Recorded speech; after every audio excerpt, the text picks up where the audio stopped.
समय औसत चाल। समय औसत चाल का मतलब क्या हुआ? औसत चाल हमने देखा कि औसत चाल ज्ञात करने के लिए हमको क्या क्या चाहिए? कुल दूरी बटा कुल समय। लेकिन यहाँ क्या कह रहा है? समय औसत चाल।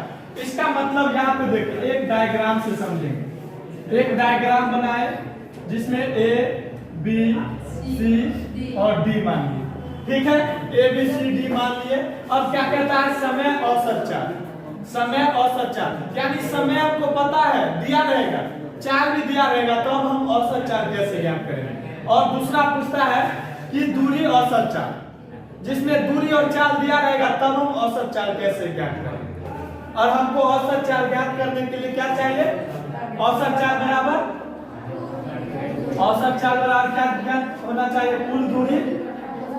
कुल दूरी और बटा कुल समय। ये हमको चाहिए ही चाहिए। जब भी औसत चाल पूछेगा तो हमको क्या चाहिए? कुल दूरी और बटा कुल समय। अब मान लीजिए इसमें क्या है, ये V1 चाल से T1 चला, यानी A से B तक वो V1 चाल से T1 समय में चला, यानी कहेगा हम 10 किलोमीटर पर घंटा की चाल से 10 मिनट चले, ठीक? दूसरा कहेगा V2 चाल से, यानी दूसरा T2 समय में चले, और तीसरा क्या है? V3 चाल से। क्वेश्चन है ना, कहता है अभी आपको परिभाषा लिखा है कि भिन्न चालों मतलब भिन्न समय अंतरालों में भिन्न चालों से जो तय किया जाता है तो उसे समय औसत चाल कहते हैं। अब देखिए उसका मतलब यही हुआ कि V1 चाल से T1 समय में, यानी T1 समय में V1 चाल से चलता है, T2 समय में V2 चाल से, और T3 समय में V3 चाल से। तो अब इसका मतलब क्या इसमें आपको कहीं, और हमको औसत चाल के लिए हमको क्या जरूरी है? कुल दूरी। इसमें आपको कुल दूरी कहीं दिख रहा है? कुल समय आपको दिख भी रहा है कि 1 2 3, ये टोटल, यानी कहेगा टोटल टाइम क्या हो जाएगा? यानी T बराबर T1 प्लस। अब देखो हमारे पास नीचे वाला काम हो गया। क्या हो गया? कुल समय तो निकल गया, लेकिन कुल दूरी अभी बाकी है। और हमने आपको पीछे क्लास में बताया कि दूरी बराबर क्या होता है? दूरी बराबर चाल गुने, तो चाल और गुने। अब देखिए तो हम दूरी निकालने के लिए क्या जरूरी है? चाल और समय। तो क्या आपको नहीं लगता कि A से B तक में चाल भी दिया हुआ और समय भी दिया हुआ? तो हम पहला तो इसके बीच क्या निकल जाएगा? दूरी निकल जाएगा, और दूरी बराबर होता है चाल गुने समय। तो हम लिखेंगे पहला दूरी यानी D1 बराबर क्या हो जाएगा? चाल, पहला चाल D1 और पहला समय T1, यानी पहला दूरी हमारा क्या हो गया?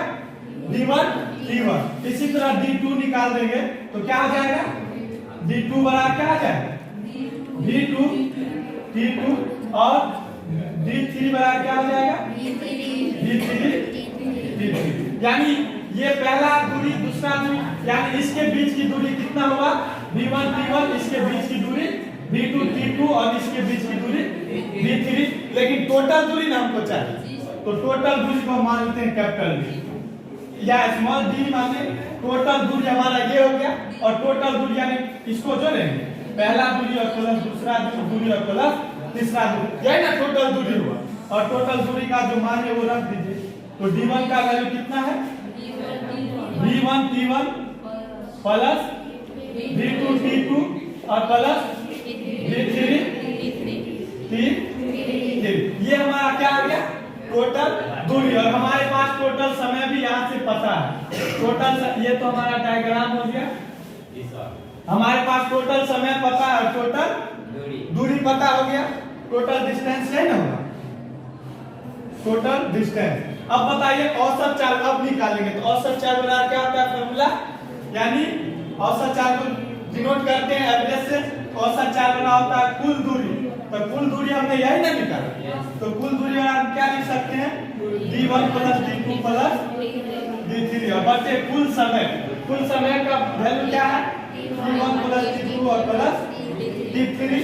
अब देखिए इसका भी वैल्यू हमने ज्ञात किया है। तो एवरेज बराबर फाइनली जो हमारा मेन एवरेज हो जाएगा वो क्या आ जाएगा? D1 का वैल्यू क्या है? V1 T1। तो V1 T1 plus V2 T2 और प्लस V3 T3 और बट्टे में क्या आ जाएगा, क्या होगा T1 प्लस T2 और प्लस T3। यही हमारा क्या होगा आंसर या औसत चाल। अब एक बार फिर से समझिए, क्वेश्चन यहाँ पे क्या कहा, समय औसत चाल, दूसरा कहेगा समय औसत चाल और दूसरा कहेगा दूरी औसत चाल। समय औसत चाल में आपको चाल दिया हुआ है, समय भी दिया हुआ है, आपने क्या किया औसत मतलब दूरी ज्ञात कर ली। और जब इसमें चाल दिया रहेगा दूरी दिया रहेगा तो हम क्या ज्ञात करेंगे समय। और समय बराबर क्या होता है फॉर्मूला, समय बराबर क्या होता है दूरी बटा, यानी दूरी बटा चाल होता है। अब यहाँ पे मान लीजिए V1 चाल दिया हुआ D1 दूरी रहता तो हम समय निकाल देते, तो चाल समय बराबर क्या हो जाता D1 बटा V1। अब फिर इसी तरह से अगला कॉन्सेप्ट हम अगले वीडियो में देखेंगे। तो आज इस वीडियो में बस इतना ही, चलिए धन्यवाद।